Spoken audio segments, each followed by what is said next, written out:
For Baby Loss Awareness Week, I would like to share the story of my daughter Alicia. In March 2021, just before my birthday, I found out I was pregnant. In 2016, I was diagnosed with low ovarian reserve, which meant that it would be very unlikely I'd ever conceive again. We already had a daughter called Abigail, who was 11. So when the test turned positive, we couldn't believe it. I was so shocked but over the moon. I'd had a bit of spotting, so I was referred to the early pregnancy clinic.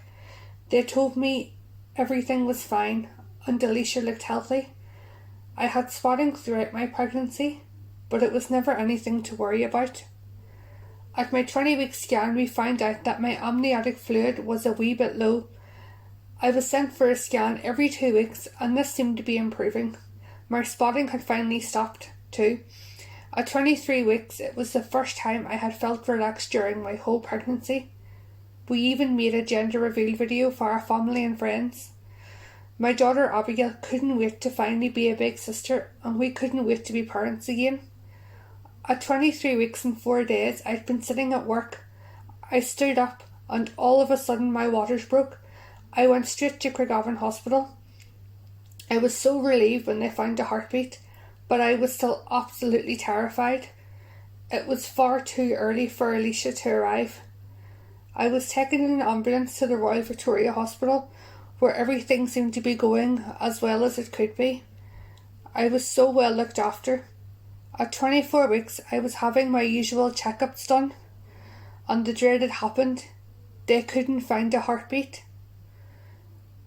I rang my husband. I could barely get the words out.